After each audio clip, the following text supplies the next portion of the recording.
Chess teachers are lying to you. They tell you to play hundreds of puzzles, yet no one could tell me why this is a blunder from black. Here at LanckrietChess, I don't teach my students how to waste their time, then sell them a course to cure their pain. I tell you the actual secret, how to finally start improving aggressively and fast. I do that by teaching all of my students the MSPC system so that you know what to think about, you're able to use your time, and you are able to calculate through positions. In this position, we analyze move, and we see that this move weakened the king and this diagonal. Then we have a look at specifics. We see that we are in an opening, so preferably we want to develop these two pieces, castle or king, develop the queen, and play a slow positional game from there. But then we have a look at all of the checks, captures, and attacks, and you see that our bishop is attacking their bishop, which is defended by the knight, but now this is on a weak diagonal, and that should signal to you that you really have to take your time looking at all of the checks, captures, and attack. And after some calculation, you see that if you attack this,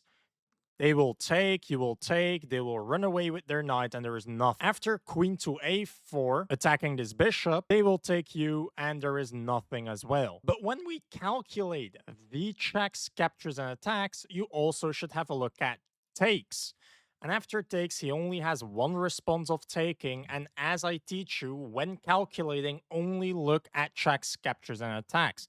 In this position, we do have this check, because it's a check, an attack on the knight, and the only way to not lose the knight is to self-pin, get attacked, and lose the game. So if you are ready to stop listening to lies and actually improve, let me teach you the MSPC system and how to skyrocket your reload with it, like an actual LanckrietChess student. And I will already teach you something that you can use in your next game. What is the difference between this position, a puzzle, and me telling you that you're completely winning? And it is exactly the last thing. You don't know when you're winning. You don't know when there is an opportunity. So anytime there is a lot of tension, act as if you're confident that you're winning. When you have a lot of activity, your opponent has a weak king, and there's a lot of tension, act as if you're confident that there is a winning tactic and try to find it. Spend like 1, 2, 3 minutes looking for it. And worst case, there's nothing that works and you can just stick to a basic planning. But obviously, it didn't start here. So let me know down in the comments if you're ready to escape the lies, and then we can rewind. He analyzes this is an opening, so I should take the center, develop my pieces, castle my king. Now our opponent plays e5 and we analyze the move. The M of the MSBC system. Analyze the move. It's also taking the center, nothing to worry about. We analyze specifics again. We're in an opening, so we're still trying to take the center with pawns, develop pieces, castle the king. Then we have a look at all of the checks, captures, and attacks.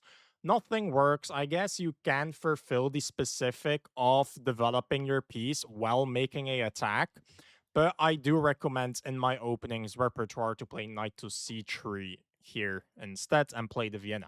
But this is also fine. Our opponent develops the knight defending the pawn, so we analyze the move. He didn't blunder the threat. Is there a counter threat? Not really. So then we have a look at our specifics again, still an opening, still trying to develop castle the king. Have a quick look onto checks, captures, and attacks, but this is not that complicated of a position, so you can use priorities and calculation a bit less. That's usually only for when the situation gets complicated.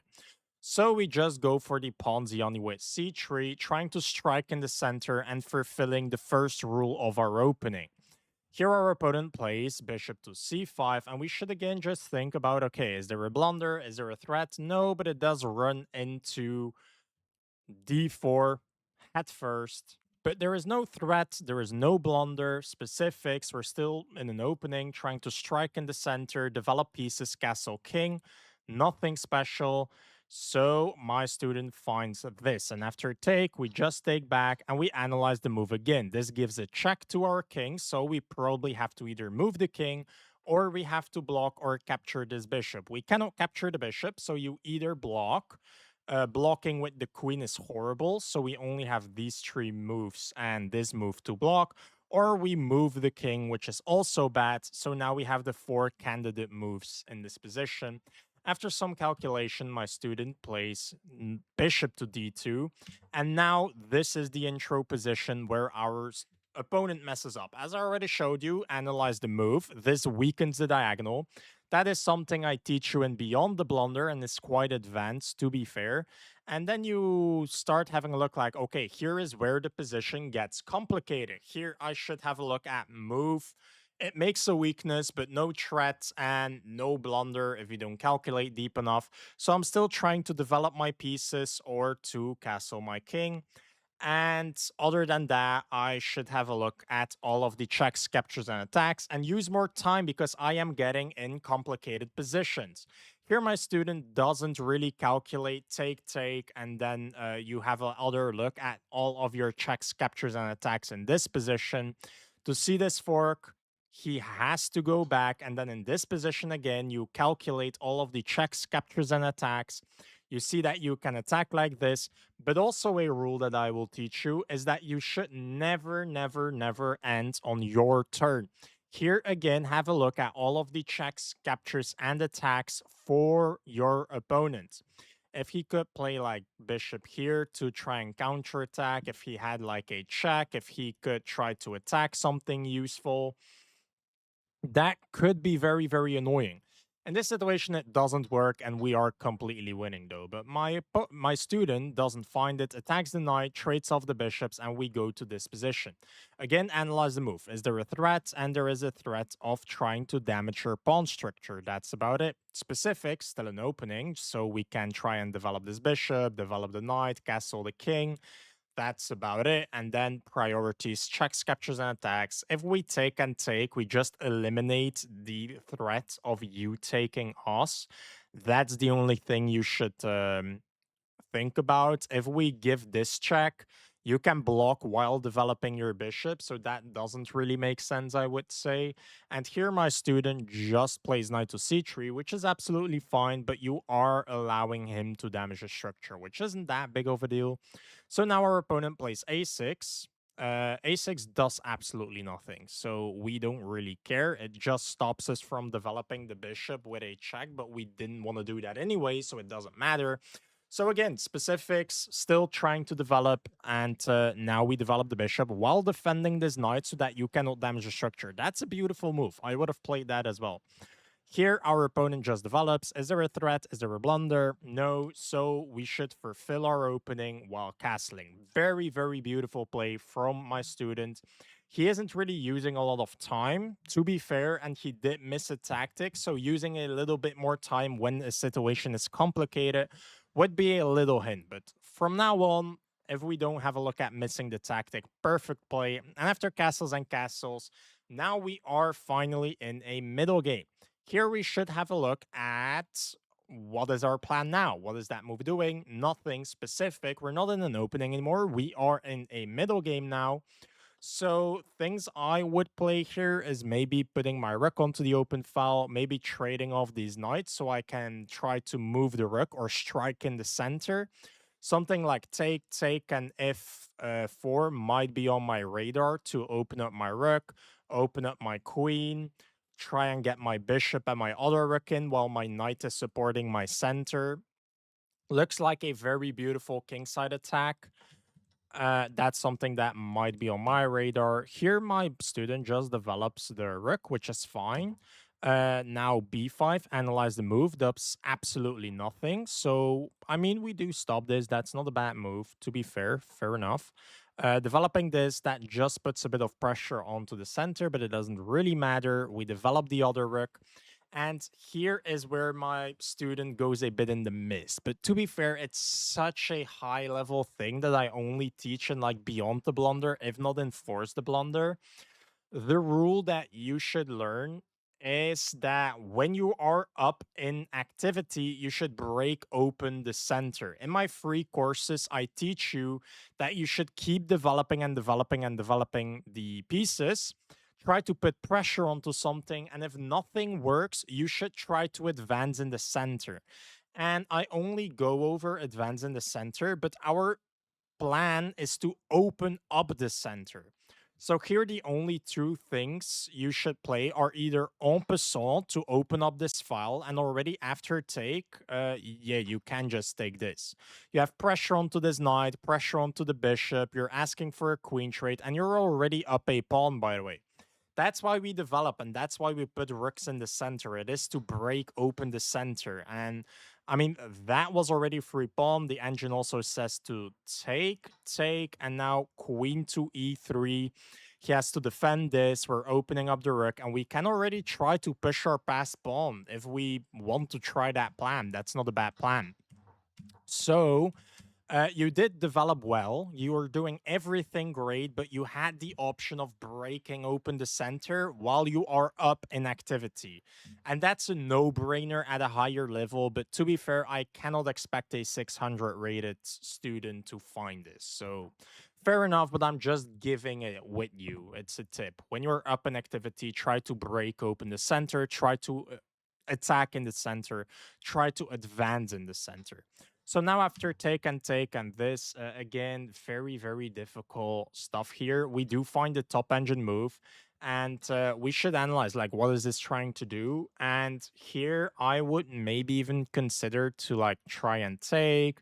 And after take, you have some potential of taking, but not right now, because after take, I believe they have takes. And now we cannot take because our bishop is also defending the knight. So we have to take like this, and we're still completely winning, but it's just a bit more uncomfortable and not really what I would recommend to a beginner student. But that's probably what I would go for. I would take to isolate this pawn, try to win that isolated pawn, and then take the knight, take back, and now I have this protected passed pawn. I would trade into an endgame because I know I'm winning when I have a protected passed pawn. So we take and take, which is the top engine move, but I don't believe that you knew the plan behind it. The point is that you are now in a winning endgame because you have a protected passed pawn. So you take the wrong pawn. Here I would take so that after takes I can take. But if I take this, you do have to have a look at that. And that might be uncomfortable, to be fair. So maybe we should take with the bishop instead. And now we have a protected passed pawn in every single endgame. And we can start trading down into an endgame. If not, just rook lift and kingside attack for fun. Like, that might land as well. You're up in activity. You have a great center. You can do whatever you want. And I would say, like, kingside attack here with your pieces. And if that doesn't work out, you always have a winning endgame because of the protected passed pawn. So to be fair, we missed a tactic. Use a bit more time when you have that much complications and really try to have a look at every single check, capture, and attack and calculate it as deep as you can. And then you missed a couple of free pawns. You also missed the opportunity of breaking open the center while you are up in activity. This is not to critique you, by the way. I did tell you to keep developing and do everything you did. And as you see, you did follow my advice and you did create some opportunities. Maybe I didn't teach you enough about actually converting your opportunities, to be fair.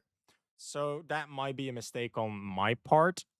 So here you had already a tactic. You already could have broken open the center, won a pawn by that, and also here you can take to have a protected pass pawn. Take that pawn, win the other pawn, and you're up a pawn. It's a protected pass pawn, but you control the center so badly. I would say, like, go for a kingside attack and force him to trade the pieces in your way. If you can attack something so badly that they are forced to trade into a bad endgame, that's beautiful play. That's beautiful conversion. And then in every single endgame, the way I would win it is because I have a protected pass pawn, the king cannot leave this. And because the king cannot go away there, my king will always be able to go way more active than your king. And just like that, because you have a protected pass pawn, you will force to have more activity. You can convert that activity into an extra pawn. And because you have yet another extra pawn, you can make yet another extra pass pawn, and now you have two pass pawns, and a king, and even a king and a piece are not able to protect against that.